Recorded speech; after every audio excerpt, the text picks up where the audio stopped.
Hello everyone, welcome to evolution classes. आज की इस वीडियो में हम क्लास 7 के साइंस का चैप्टर नंबर 12 डिस्कस करने वाले हैं, रिप्रोडक्शन इन प्लांट्स।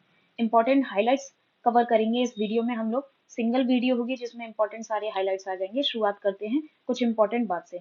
सबसे पहले रिप्रोडक्शन का थोड़ा सा इंट्रोडक्शन दे देते हैं। रिप्रोडक्शन एक वो प्रोसेस है जिसकी मदद से लिविंग ऑर्गेनिज्म अपने ही जैसे ऑर्गेनिज्म को बर्थ देते हैं। ओके, सो ये एक कैरेक्टर है लिविंग ऑर्गेनिज्म का कि बर्थ दिया जाता है और एक अपने ही जैसी कॉपी का प्रोडक्शन किया जाता है। सो यहाँ पर आपको फर्स्ट डिफाइन मिलेगी, what is the reproduction? The production of new individual from their parents is known as reproduction. New individual का प्रोडक्शन होना उसके पेरेंट्स से कहलाता है रिप्रोडक्शन। ओके, सो रिप्रोडक्शन की मदद से पेरेंट जैसे ही ऑफ स्प्रिंग का प्रोडक्शन होगा। चलिए बढ़ते हैं आगे। But how do plant reproduce? Plant कैसे रिप्रोड्यूस करते हैं ये चीज हम लोग समझते हैं। There are different modes of reproduction in plants which we shall learn in this chapter. बहुत सारे रिप्रोडक्शन के जो मोड हैं वो हम इस चैप्टर में समझने वाले हैं। यहाँ पर आपको सबसे पहले मिलेगा कि most plant have roots, stem and leaves. These are called vegetative parts. Plant के दो पार्ट होते हैं, जरा ध्यान से समझें। आप कॉपी के नीचे या ऊपर वाले जो पोर्शन है उस पर भी लिख सकते हैं। प्लांट के अगर पार्ट्स की बात करें तो प्लांट के दो तरह के पार्ट्स होते हैं। एक होते हैं वेजिटेटिव पार्ट, एक होते हैं reproductive part. Okay, vegetative part and reproductive part. Vegetative parts में आ जाएंगी रूट, स्टेम, लीव्स। ये सब वेजिटेटिव पार्ट्स में आते हैं जिनका सेक्सुअल रिप्रोडक्शन में कोई पार्टिसिपेशन नहीं होता। बाकी अगर रिप्रोडक्टिव पार्ट्स की बात करें तो रिप्रोडक्टिव पार्ट होता है फ्लावर, जो कि सेक्सुअल रिप्रोडक्शन में पार्टिसिपेट करेगा। बट बात ये आती है कि ये सेक्सुअल रिप्रोडक्शन क्या है। तो हाइलाइट्स पर आते हैं। सो यहाँ पर वेजिटेटिव पार्ट्स जो हैं प्लांट्स के उनको अंडरलाइन कर लीजिएगा। रूट, स्टेम, लीव्स ये वेजिटेटिव पार्ट्स हैं। After certain period of growth most plants beer flowers. You may have seen the mango tree flowering in spring. It is these flowers that give rise to juicy mango fruits we enjoy in summer. यहाँ पे कहने का मतलब है कि कुछ समय बाद आप देखते हैं एक सर्टेन ड्यूरेशन के बाद ग्रोथ के बाद जो प्लांट्स होते हैं उनमें धीरे धीरे फ्लावर्स आने लग जाते हैं। You may have seen the mango tree. आपने मैंगो ट्री भी देखा होगा, उसमें स्प्रिंग के दौरान, स्प्रिंग सीजन के दौरान फ्लावरिंग वगैरह आते हैं। जूसी फ्रूट्स का प्रोडक्शन होता है समर में और वो हम खाते हैं यूजुअली। और फ्रूट्स के अंदर हम देखते हैं कि बहुत सारे सीड्स भी हमें मिलते हैं। ठीक है, सो सीड्स, फिर वो जो बीज होते हैं मतलब सीड्स होते हैं वो जर्मिनेट करते हैं और एक नया प्लांट आ जाता है। So what is the function of flowers and plants? तो flowers perform the function of reproduction in plants.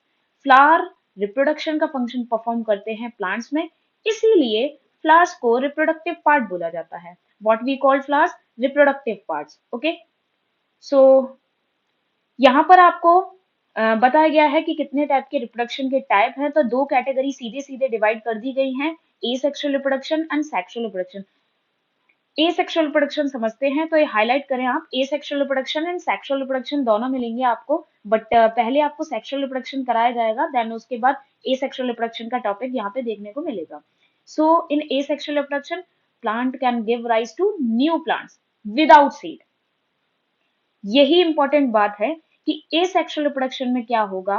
Asexual reproduction में प्लांट्स एक नए प्लांट को बर्थ देंगे, लेकिन ये बिना सीड के होगा। बिना सीड के होगा मतलब किस पार्ट की मदद से होगा? वेजिटेटिव पार्ट की मदद से होगा, चाहे वो रूट हो, चाहे वो स्टेम हो, चाहे वो लीव्स हो। सीड का इन्वॉल्वमेंट नहीं होगा। वहीं पर सेक्सुअल रिप्रोडक्शन, प्लांट्स के सेक्सुअल रिप्रोडक्शन में क्या होता है? न्यू प्लांट का फॉर्मेशन होगा सीड से। ओके, सो पहली thought that new plants always grown from seed, but she has never seen the seed of sugarcane, potato, rose. She wants to know how these plants reproduce. पहली यहाँ पे सोचती है कि देखो सीड से ही नए प्लांट का प्रोडक्शन होता है, पर इन्होंने कुछ प्लांट के तो देखे ही नहीं है सीड, जैसे कि शुगर केन, पोटैटो, रोज, तो ये कैसे रिप्रोड्यूस करते हैं। सो इसको समझने के लिए हमें एसेक्सुअल रिप्रोडक्शन की टाइप समझने पड़ेंगे। शुरुआत करते हैं। हमने समझा कि एसेक्सुअल रिप्रोडक्शन में बिना सीड के प्रोडक्शन के एक न्यू प्लांट की बर्थ होती है। सो फर्स्ट मोड जो इसमें हमें पढ़ना है एसेक्सुअल में, वो है वेजिटेटिव प्रोपिगेशन। आप यहाँ पे मार्क कर लें, एसेक्सुअल रिप्रोडक्शन में फर्स्ट पार्ट है वेजिटेटिव प्रोपिगेशन। वेजिटेटिव प्रोपिगेशन में क्या होगा? ये एसेक्सुअल रिप्रोडक्शन का एक ऐसा टाइप होता है जिसमें न्यू प्लांट की बर्थ तो होगी, लेकिन वो उसका प्रोडक्शन कहाँ से होगा? रूट से होगा, स्टेम से होगा, लीफ से होगा, बड से होगा, किसी भी पार्ट से हो सकता है, मतलब वेजिटेटिव पार्ट से हो रहा है। Okay, since reproduction is through the vegetative part of the plant, hence it is also known as vegetative propagation। नया जो प्रोपेग्यूल बन रहा है, मतलब नया जो पार्ट ग्रो करेगा, नया जो प्लांट का प्रोडक्शन होगा, वो वेजिटेटिव पार्ट से हो रहा है, इसीलिए हम इसको वेजिटेटिव प्रोपेगेशन भी बोलते हैं। जैसे फॉर एग्जांपल, अब देखिए वेजिटेटिव प्रोपेगेशन में आप फर्स्ट लिख लीजिए, यहाँ पर जो वेजिटेटिव प्रोपेगेशन में पहला टर्म आप पढ़ेंगे वो है कटिंग। आपने चंपा एग्जाम्पल लिखे, चंपा रोज, ये फॉर एग्जाम्पल देखिए, आप अगर नोट्स बनाते हैं तो नंबर 1 लिखेंगे कटिंग। कटिंग में क्या होता है, एक पीस होती है ब्रांच की, उसको लगा दिया जाता है, देन उससे एक नई ब्रांच आ जाती है, तो बस वही यहाँ पे बोला गया है, द पीस ऑफ ब्रांच। वो जो ब्रांच का पीस है उसी को बोल दिया जा रहा है, उसी के लिए शब्द यूज कर दिया जा रहा है कटिंग। देखिए, तो यहाँ से आप देख सकते हैं, ये नोड्स वगैरह आपको दिख रहे हैं, नोड से एक नया बर्ड इन द एक्सिल, यहाँ पर आपको बर्ड दिख रहा होगा, छोटी छोटी नई नई लीव्स निकलना शुरू हो जाती हैं। ओके, सो ये तो थी बात रोज और चंपा की, तो कटिंग के लिए याद रखें इसको। बाकी बर्ड क्या है, बर्ड वेजिटेटिव, ये जो बर्ड यहाँ पर निकलते हैं एक्सिल पोजीशन पर, ये वेजिटेटिव बर्ड होते हैं। बर्ड असल में क्या कंसिस्ट करते हैं, bud consist of a short stem around which immature overlapping leaves are present. ठीक है, मतलब एक शॉर्ट ब्रांच होती है, उसके चारों तरफ छोटी छोटी इमेच्योर लीव्स यहाँ पर प्रेजेंट होती हैं। बढ़ते हैं आगे, आप लोगों ने आलू में मतलब पोटैटो में इस तरह से आई देखी होंगी, जिनसे छोटे छोटे प्रोपिग्यूल जैसे स्ट्रक्चर, मतलब बर्ड जैसे स्ट्रक्चर निकल रहे होते हैं। सो आप ये जो स्कार्स आपने देखे हैं पोटैटो पे, these scars on potato are called eyes. जो आपको निशान पोटैटो पे देखने को मिलते हैं, इनको बोलते हैं आई। इनमें आपको छोटा सा बड निकलता हुआ दिखेगा।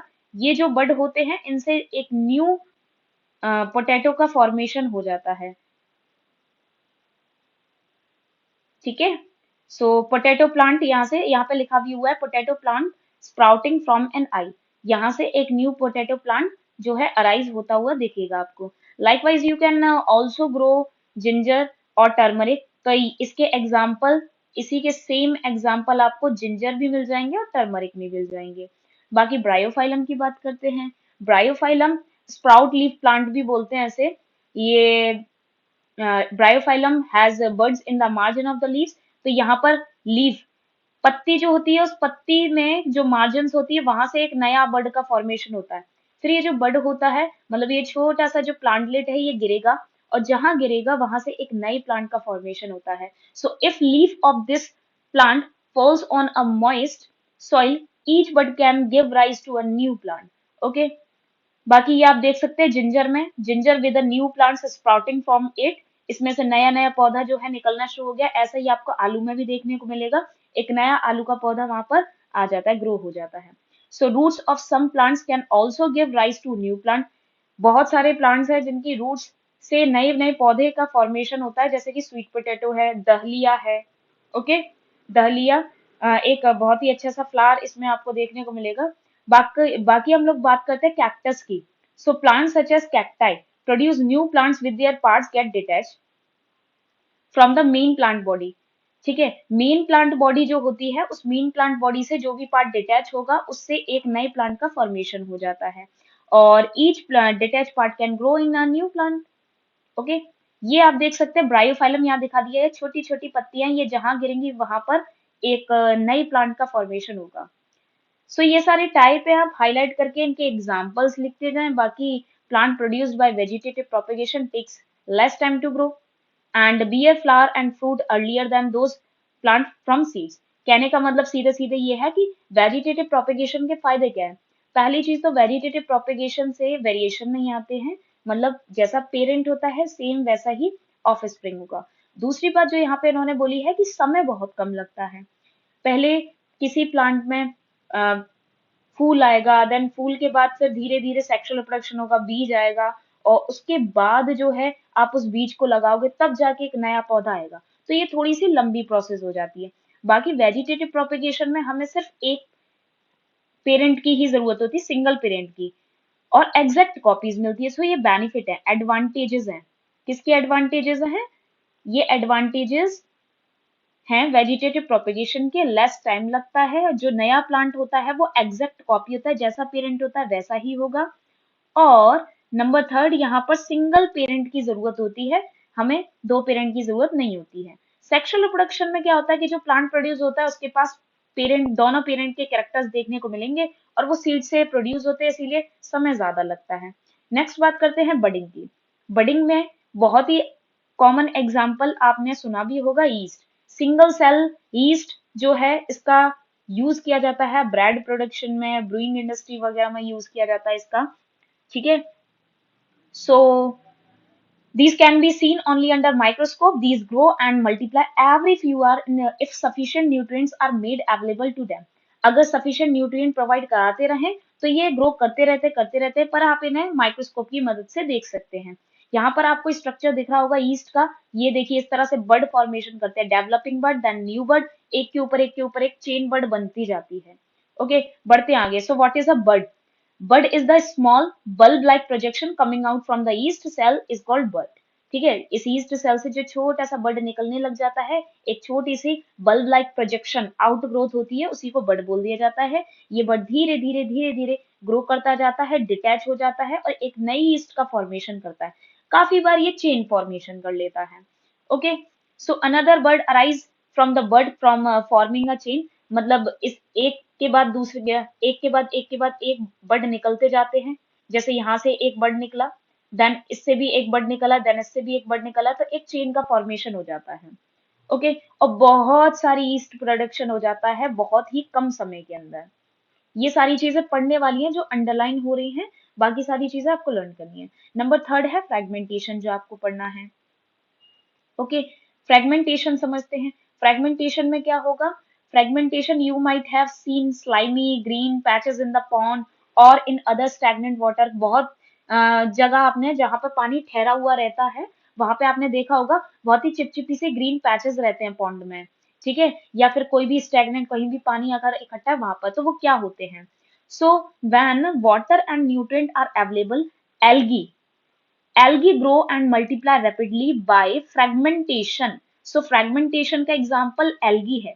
कौन कौन सी algae है ये आप देख सकते हैं, ये है स्पाइरोगायरा। स्पाइरोगायरा याद रखें, क्या याद रखेंगे आप? स्पाइरोगायरा, ठीक है, एक एल्गी है, उसका टाइप है, आपने ग्रीन ग्रीन कलर की काई देखी होगी, बस उसी को बोलते हैं एल्गी। सो ये मल्टीप्लाई कर जाते हैं, जब भी इनको पानी मिलेगा, न्यूट्रिएंट मिलेगा, मल्टीप्लाई कर जाएंगे। और alga breaks up into two और मोर फ्रेगमेंट। ये जो एल्गी होती है ये आप देख सकते हैं, ये दो या दो से ज्यादा फ्रेगमेंट में डिवाइड होती है, और जैसे ये टूट जाएगी छोटे छोटे फ्रेगमेंट्स में, हर फ्रेगमेंट से एक नया इंडिविजुअल का फॉर्मेशन हो जाएगा, ठीक है। इसीलिए बहुत कम समय के अंदर बहुत ज्यादा एरिया को कवर कर लेती है। तो तालाब वगैरह में आपने या जहां भी पानी इकट्ठा हो जाता है ईंट वगैरह पर देखा होगा, एक चिपचिपी सी लेयर रहती है ग्रीन ग्रीन कलर की, वही एल्गी होती है। इसके बाद स्पोर फॉर्मेशन की बात करते हैं। So when spores are, spore formation क्या है? जैसे ही आप देख सकते हैं फंगस में फंजाई वगैरह जो होती है वो एक जगह से उड़ के दूसरी जगह चली जाती है, कैसे? क्योंकि इनके पास स्पोर्स होते हैं। ये इनकी बॉडी है जिसको बोलते हैं हाइफी, ये जो धागे धागे जैसे स्ट्रक्चर्स है, ये पाउच लाइक स्ट्रक्चर है जिसको बोलते हैं स्पोरेंजियम। इसके अंदर बहुत सारे छोटे छोटे छोटे छोटे स्पोर्स का फॉर्मेशन होगा। चलिए, तो when spores are release they keep floating in the air, as they are very light they can cover long distance. Okay, ये जो स्पोर्स का प्रोडक्शन हो रहा है इस स्पोरेंजियम के अंदर, ये जब रिलीज कर दिए जाते हैं तो ये हवा में उड़ते हुए चले जाते हैं, बहुत दूर दूर तक पहुंचते हैं, क्योंकि इनका जो वेट होता है वो बहुत कम होता है, ठीक है, लाइट होते हैं इसीलिए। सो स्पोर्स भी एसेक्सुअल रिप्रोडक्शन बॉडीज हैं जिनकी मदद से एसेक्सुअल रिप्रोडक्शन होता है। हर स्पोर बहुत हार्ड प्रोटेक्टिव लेयर कवर करता है, मतलब जो ये स्पोर है, स्पोर के ऊपर एक लेयर होती है, ठीक है, जो कि कैसी होती है? हार्ड होती है। ये अनफेवरेबल कंडीशन, बहुत ज्यादा टेम्परेचर है, किसी भी तरीके की अनफेवरेबल कंडीशन है, उसमें अगर स्पोर पड़ा हुआ है तो उसको कोई किसी तरह का नुकसान नहीं पहुंचता, ठीक है, उसको वहां पर टिके रहने देती है, चाहे वो टेम्परेचर ज्यादा हो, चाहे नमी ज्यादा हो, ह्यूमिडिटी ज्यादा हो, ये खराब नहीं होते, स्पोर जो है वो ठीक रहते हैं, उनको कोई दिक्कत नहीं होती है, इसीलिए बहुत लंबे समय तक सर्वाइव करते रहते हैं। और जैसे ही इनकी फेवरेबल कंडीशन आती है, इनको न्यूट्रिएंट वगैरह सारी चीजें मिलने लग जाती है, इनके हिसाब से टेम्परेचर हो जाता है, ये क्या करते हैं, जर्मिनेट करते हैं, और जर्मिनेट करने के बाद एक न्यू इंडिविजुअल का फॉर्मेशन कर लेते हैं। ऐसा आपने देखा होगा मॉसेस में, मॉसेस और फर्न्स। मॉसेस दीवार पे एक चटाई जैसी बिछ जाती है ग्रीन ग्रीन कलर की, उसको बोलते हैं मॉस, और फर्न्स वगैरह में। ओके, नेक्स्ट इसके बाद बात करते हैं सेक्सुअल रिप्रोडक्शन। सेक्सुअल रिप्रोडक्शन के लिए दो रिप्रोडक्टिव पार्ट का होना जरूरी है, जैसे कि male reproductive part, female reproductive part. Male reproductive part का नाम होता है स्टैमन, फीमेल रिप्रोडक्टिव पार्ट का नाम होता है पिस्टिल। ओके, नेक्स्ट शुरुआत करते हैं हम। काफी बार क्या होता है कि ये जो मेल रिप्रोडक्टिव पार्ट है और फीमेल रिप्रोडक्टिव पार्ट है, ये अलग अलग फ्लावर्स पे होते हैं। जब ये अलग अलग फ्लावर्स पे होते हैं तो ऐसे फ्लावर्स को यूनिसेक्सुअल फ्लावर बोलते हैं।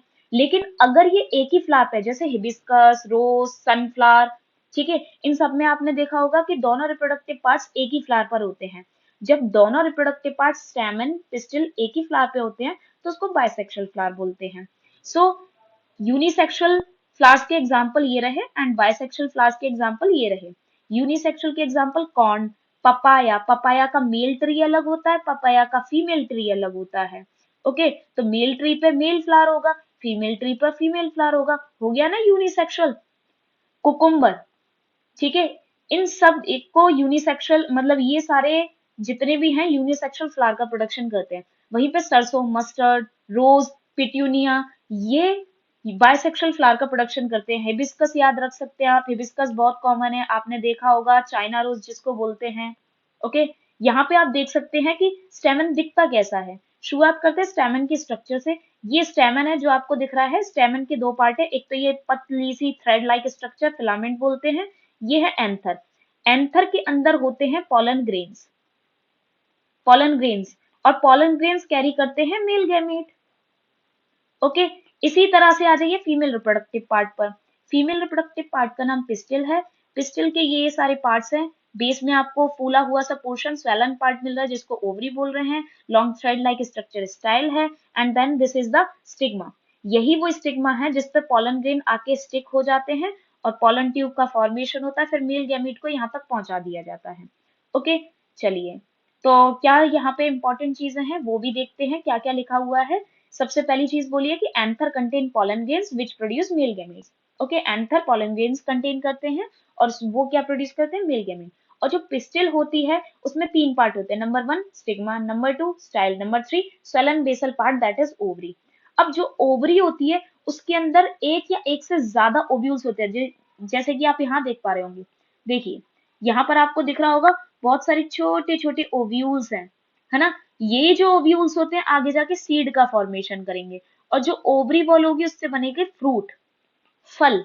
ओके, सो यहाँ लिखा हुआ है कि ओवरी कंटेन वन और मोर ओव्यूल्स एंड फीमेल गैमीट, जिसको कि हम बोलते हैं एग, वो कहाँ बनता है, ओव्यूल के अंदर बनता है। सेक्सुअल रिप्रोडक्शन के दौरान क्या होता है, मेल और फीमेल गैमीट फ्यूज हो जाते हैं और बनाते हैं जाइगोट। तो भोजो समझना चाहता है कि जो मेल गैमीट होता है पॉलन ग्रेन, वो फीमेल गैमीट तक कैसे पहुंचता है, ओव्यूल तक कैसे पहुंचेगा। तो बस उसके लिए पहले काम होगा पॉलिनेशन। पॉलिनेशन में ट्रांसफर हो गया, पहले पॉलन ग्रेन उड़ता हुआ जाएगा यहाँ से, पॉलन ग्रेन जो है वो एंथर से उड़ता हुआ जाएगा और स्टिग्मा से जाके चिपक जाएगा। लेकिन ये जो काम है ये करने के लिए या तो विंड होगी, या फिर किसी इंसेक्ट की मदद से होगा काम, या फिर वाटर की मदद से होगा काम। किसी की भी मदद से पॉलन ग्रेन्स चलते हुए जाएंगे, उड़ते हुए जाएंगे या तैरते हुए जाएंगे, जैसे भी जाएंगे। ओके, सो यहाँ पर ये एंथर है। अब काफी बार क्या होता है, जैसे आप दो फ्लावर देख रहे होंगे, flower number first, flower number second. यहाँ पे जो फ्लावर है इसके एंथर, फ्लावर नंबर फर्स्ट के जो एंथर है उसी के एंथर से उसी के स्टिग्मा पर पॉलन ग्रेन्स पहुंच गए, ट्रांसफर हो गए। इस तरह के पॉलिनेशन को बोलते हैं सेल्फ पॉलिनेशन। उसी के पॉलन ग्रेन से उसी के स्टिग्मा से जाके स्टिक हो गए। लेकिन काफी बार क्या होता है कि दो अलग अलग फ्लावर्स के बीच में पॉलिनेशन होता है। यहाँ से इस फ्लावर नंबर 1 के पॉलन ग्रेन्स उड़ते हुए स्टिग्मा तक पहुंचे, लेकिन वो फ्लावर सेकंड के स्टिग्मा तक पहुंचे, तो इसको बोलते हैं क्रॉस पॉलिनेशन। ओके, चलिए, तो यहाँ पे यही लिखा हुआ, the transfer of pollen grains from anther to stigma is known as pollination. यहाँ पे पॉलिनेशन के टाइप दिख रहे हैं आपको, टाइप्स ऑफ पॉलिनेशन। सो सबसे पहले आपको सेल्फ पॉलिनेशन मिलेगा, then cross pollination. Self pollination में सेम फ्लावर में ट्रांसफर होता है, क्रॉस पॉलिनेशन में डिफरेंट प्लांट के फ्लावर्स में आपको देखने को मिलेगा ट्रांसफर। बाकी किस तरह से, जैसे कि ये देखिए, ये पॉलन ग्रेन धीरे धीरे ट्यूब बढ़ती जाएगी और कहाँ पहुंचेगी, फीमेल गैमीट तक पहुंच जाएगी। ये देखिए, फीमेल गैमीट तक पहुंचने के बाद फिर दोनों के बीच में फर्टिलाइजेशन होगा, मेल गैमीट यहाँ से ट्रांसफर कर दिया जाएगा, यहाँ पे पहले से एग था, और फिर जाइगोट का फॉर्मेशन हो जाएगा। सो what is formed during fertilization, zygote का formation होता है after fertilization. So the cell which is result after fertilization या fusion of gametes is known as zygote. So the process of fusion of male and female gamete to form a zygote is known as fertilization. और zygote आगे जाके embryo बनाता है. Then after fertilization ovary से बन जाता है fruit, और इसका मतलब होता है कि फ्रूट क्या है, फ्रूट पकी हुई ओवरी है, राइपन्ड ओवरी, और सीड का फॉर्मेशन होता है ओव्यूल से। अब काफी बार क्या होता है, ये जो फ्रूट्स होते हैं ये फ्लैशी भी होते हैं, जूसी भी होते हैं। तो फ्लैशी और जूसी किसके केस में देखने को मिलेंगे, मैंगो और ऑरेंज के केस में। मैंगो बहुत ही ज्यादा फ्लैशी जूसी होता है, ठीक है, ऑरेंज भी। बाकी कुछ फ्रूट्स जो होते हैं वो थोड़े हार्ड होते हैं, for example almonds and walnut. तो आपको याद रखने हैं इनके एग्जाम्पल। अब सीड डिस्पर्जल की बात करें कि सीड डिस्पर्जल कैसे होता है, ठीक है। नेचर में, in nature same kinds of plants grown at different places. आपने देखा होगा कि एक ही तरीके के प्लांट्स जो हैं अलग अलग जगह पर ग्रो कर जाते हैं। तो ऐसा कैसे हो जाता है, ऐसा होता है सीड्स के डिस्पर्स करने की वजह से, वो काफी अलग अलग जगह जाके उड़ते हुए और वहां तक पहुंच जाते हैं। So there would be severe competition for sunlight, water, mineral and space. अगर एक ही जगह पर सीड गिरे हैं और एक ही जगह पर जर्मिनेट करके ग्रो करने लग जाएं, तो उनके बीच में कंपटीशन होने लग जाएगा, सनलाइट के लिए, वाटर के लिए, मिनरल के लिए, स्पेसेस के लिए। इसीलिए सीड डिस्पर्सल जो है जरूरी है, ठीक है। सो प्लांट बेनिफिट समझते हैं हम लोग सीड डिस्पर्सल के द्वारा जो भी होते हैं। एक तो कंपटीशन रिड्यूस हो जाता है, प्लांट्स के बीच में जो कंपटीशन होता है वो रिड्यूस हो जाएगा। इसके साथ साथ आपको एक चीज और देखने को मिलेगी, it also enable the plants to invade new habitat for wider distribution. मतलब अलग अलग हैबिटेट पे जाके ग्रो करने का उनको एक तरीका मिल जाता है, या ये कह सकते हैं चांस मिल जाता है। अब seeds and fruits of plants are carried by wind. अब ये जो सीड्स होते हैं प्लांट्स के, या बहुत सारे फ्रूट्स वगैरह जो होते हैं वो किसके द्वारा कैरी किए जाते हैं, विंड के द्वारा, वाटर के द्वारा, एनिमल्स के द्वारा। जैसे फॉर एग्जांपल बहुत तरीके हैं इनको पहुंचाने के। विंग्ड सीड आपने देखे होंगे, ड्रम स्टिक्स के, मैपल के, ये बहुत ही लाइट होते हैं। सॉरी, विंग्ड सीड्स जो होते हैं ड्रम स्टिक और मैपल के, ये आप देख सकते हैं फिगर नंबर 12.13 में। ये जो आपको दिख रहा है ये ड्रम स्टिक के हैं, ये मैपल हैं। ये इनका डिस्पर्सल होता है विंड के थ्रू, क्योंकि ये बहुत ही ज्यादा हल्के होते हैं, लाइट सीड होते हैं। बाकी seeds of grasses, hairy seeds of आक, हेयरी सीड्स, आक के हेयरी सीड्स जिसको मदार भी बोलते हैं। Hairy fruits of sunflower, hairy fruits आपको सनफ्लावर के देखने को भी मिलेंगे। Get blown off with the wind, ये विंड की मदद से उड़ते हुए जाते हैं और दूर दूर तक पहुंचते हैं। वहीं पे कुछ सीड्स आपने देखे होंगे वो वाटर की मदद से डिस्पर्स होते हैं। और जनरली ये जो फ्रूट्स या सीड्स होते हैं ये वाटर में फ्लोट करने की एबिलिटी रखते हैं, क्योंकि ये स्पंजी होते हैं या फाइब्रस होती है इनकी आउटर कोर, जैसा आपको कोकोनट में देखने को मिलेगा। इसीलिए जनरली वाटर के आसपास ही ग्रो करते हैं। So some seeds are disperse by animals, कुछ सीड्स जो है एनिमल्स के द्वारा डिस्पर्स किए जाते हैं, जैसे spiny seeds with hook which get attached to the body of animals and are carried to distant places। ऐसा होता है ज़ैंथियम में, आप जाएंगे तो आपके कपड़ों से चिपक जाएंगे, ये कोई एनिमल जाएगा उसकी बॉडी से चिपक जाएंगे और फिर अलग अलग जगह पर जाके गिर जाते हैं। ऐसा ज़ैंथियम के केस में होता है। वहीं पे कुछ सीड आपने देखे होंगे जिनको जो कि सडन झटके से बर्स्ट हो जाते हैं, और बस मतलब जिनके जो फ्रूट्स होते हैं थोड़ा सा झटका लगता है वो बर्स्ट हो जाते हैं और सीड्स जो है स्कैटर हो जाते हैं। ऐसा होता है कैस्टर में या बालसम में, जैसा कि आप 12.14 में देख सकते हैं इमेज में।